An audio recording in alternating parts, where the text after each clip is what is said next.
prostitute is one body. For he says the two shall become one flesh. He who is joined to the master is one spirit. Flee whoring, flee prostitution, flee harlotry. Every sin that a man does is outside the body, but he who commits whoring sins against his own body. Or do you not know that your body is the dwelling place of the set apart spirit who is in you, which you have from Elohim? You are not your own, for you were bought with a price. I'm sorry about that, you guys. Therefore, esteem, that is to uplift the mighty one in your body and in your spirit, which are of Elohim. My brothers and sisters, we are that dwelling place. He has now chosen to place his name within your body. You are now that temple that is made without the hands of man. You are that one. So what am I sharing with you here? What are we being told here from the Messiah's own mouth to that Samaritan woman at the well?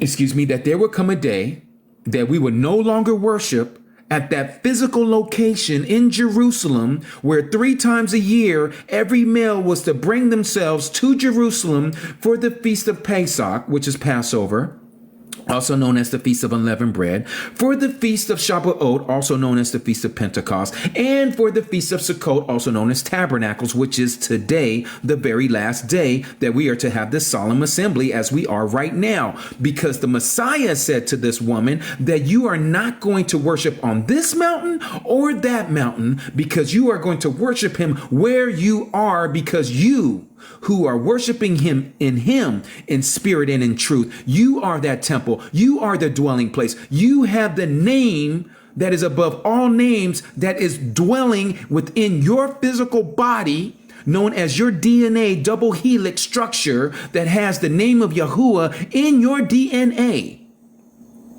And you recognize this. You know this, family. You know that you belong to him. This is why he says that the two shall become one flesh. We are his bride. He is our bridegroom. We are the temple. We are Jerusalem. We are the Jerusalem from above, not the one from beneath, not the one from below. Come on, you guys know this. So this is why, yes, long story short, you are to keep and you are to guard, you are to continue to do the feast of Yah, no matter what anyone says, or no matter how they don't understand how to twist up and break up the word of Yah and rightly dividing the word of truth, because they don't see it from the spiritual understanding. They don't see what the Messiah told that woman at the well.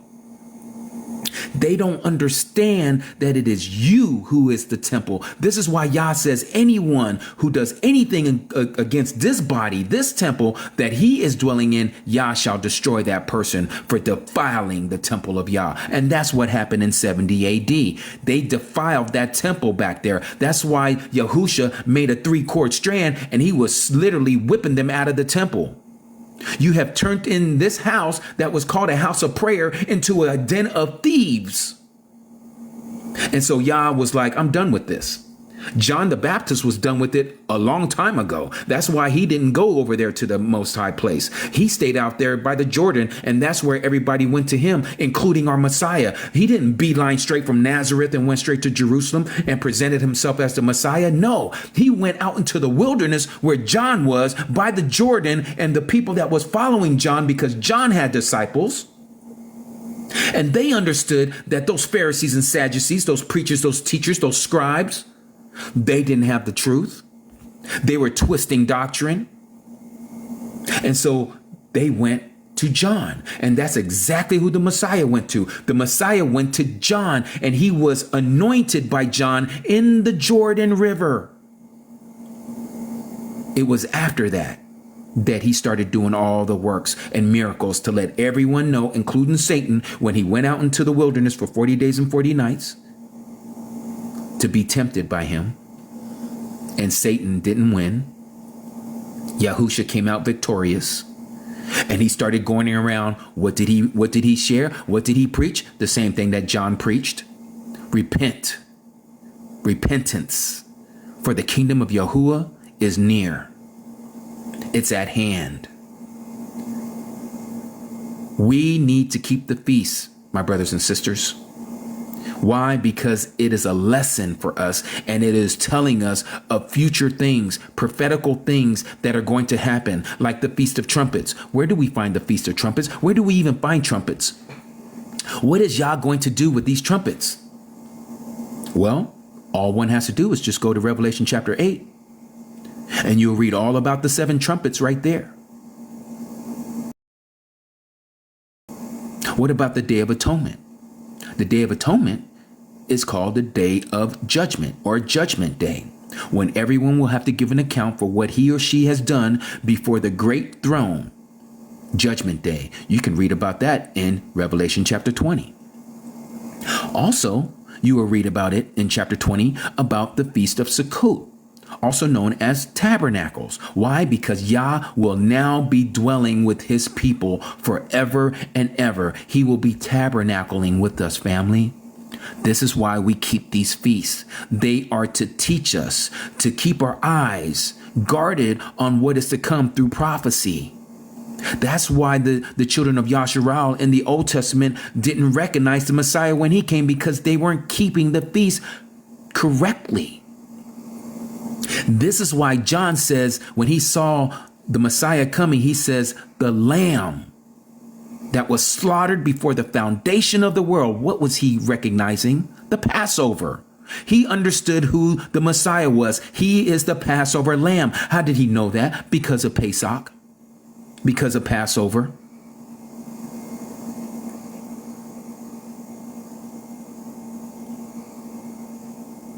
This is why we need to study.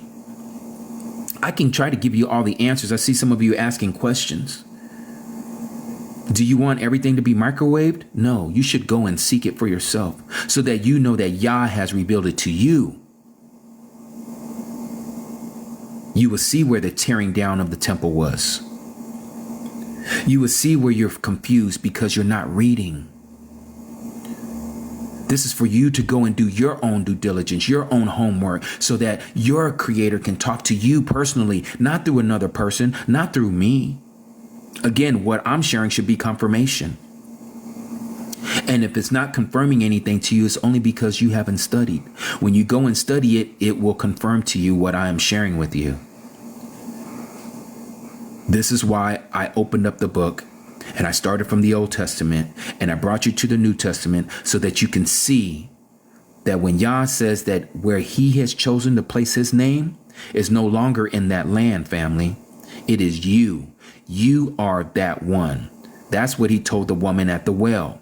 No longer on this mountain or that mountain in Jerusalem are you going to worship him. But those who are going to worship him must worship him in spirit and in truth, for such is the Father.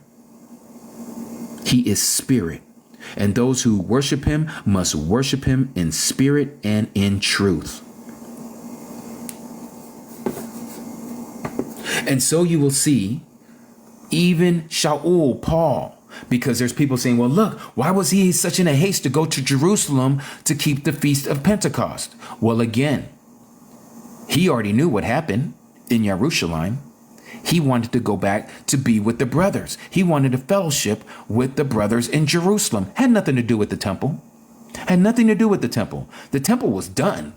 Not that it was already destroyed, because it wasn't physically destroyed, but the Spirit of Yah was no longer in the Most High place. His, what's the word I'm looking for? He was not physically there anymore. He was no longer in that temple. Hence why it was ripped from top to bottom. The veil was ripped from top to bottom. No one was able to do it but the Ruach himself, to rip that veil, a curtain, if you will, that was at least 20 feet high. And I think it was even taller, to be honest. Because a man could actually rip it from the bottom, so ripping it from the bottom up. No, this was ripped from top to bottom. As if Yah invisibly just took his hands and just ripped it. And all they saw was the tearing of the veil. They didn't see him, but he ripped it. And symbolically is letting you know that his spirit came up out of that Most High place and left. His presence is no longer there. So who is Paul? Who is Shaul to go back to Jerusalem, to a temple, to a place where the Ruach is not even present anymore? Why? Because the Ruach is present within the believer.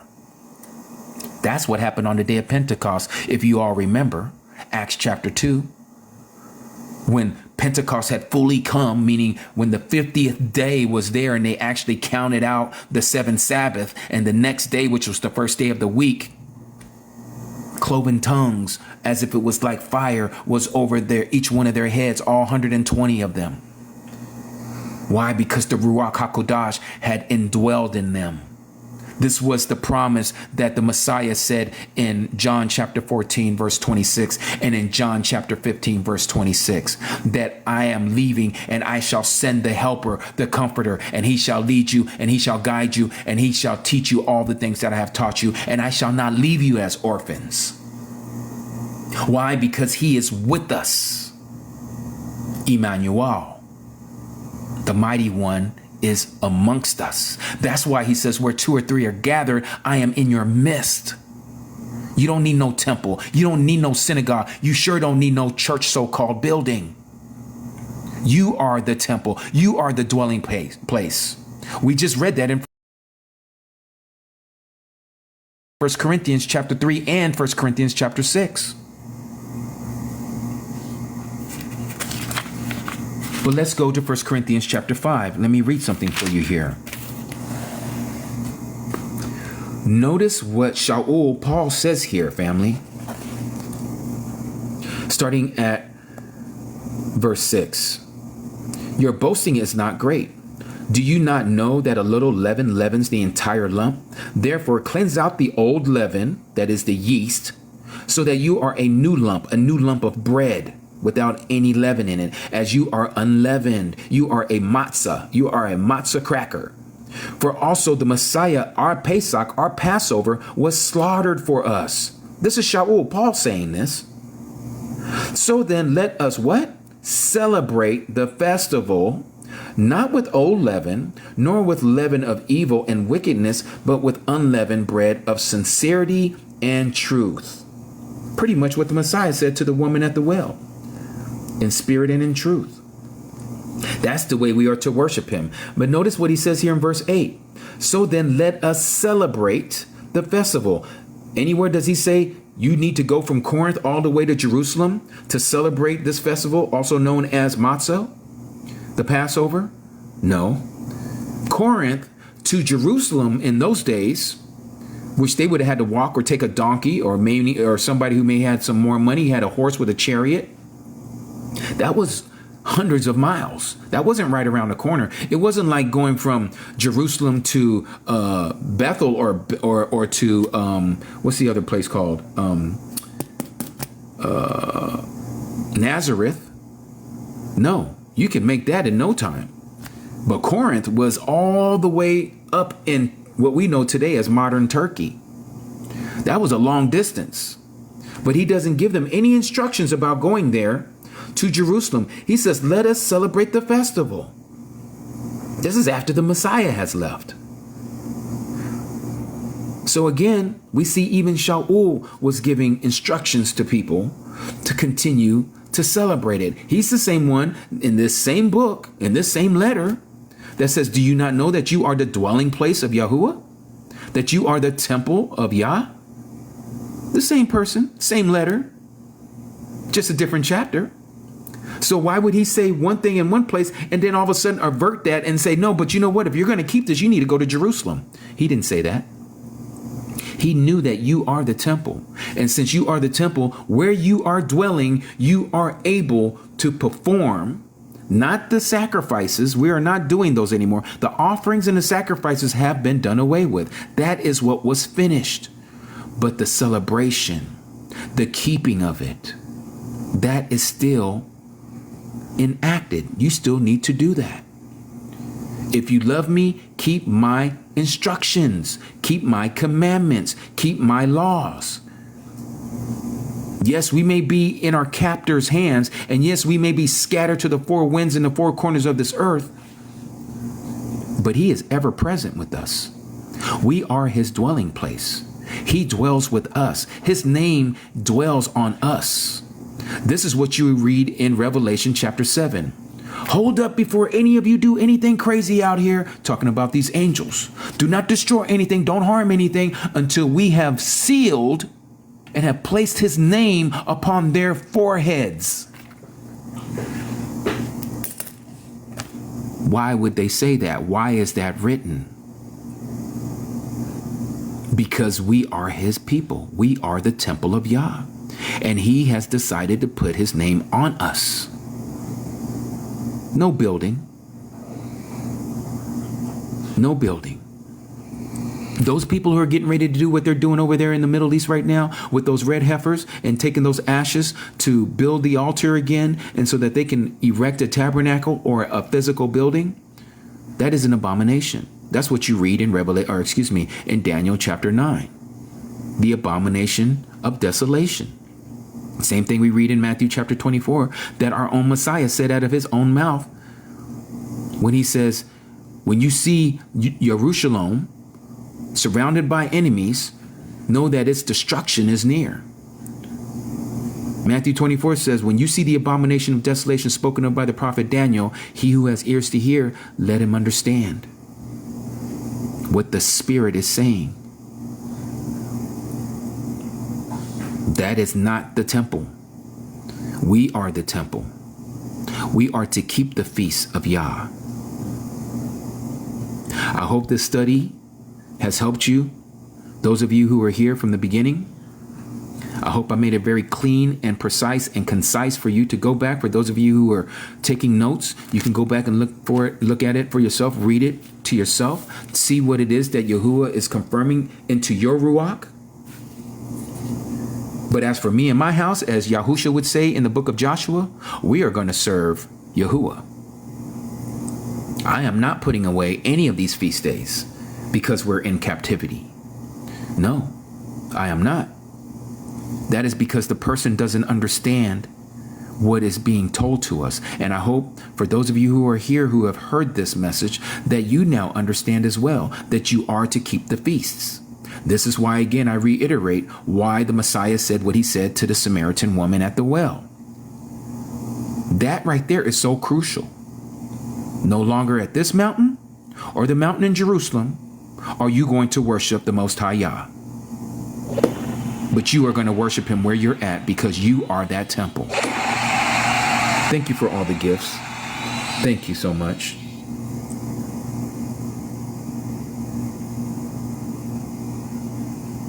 Again, anyone can take a passage of scripture and make a doctrine out of it. Okay? That's what Satan has done. This is why we have so many denominations today. This is why we have so many different churches today. This is why we have so many different teachings today. And just here on TikTok, you have so many people teaching and bringing up their own doctrines of men. But there's only one doctrine. There's only one truth.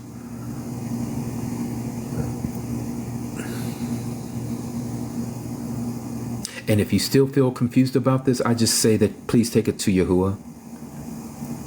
Read his word. Let the Ruach teach you and lead you and guide you. Not a man, not a woman.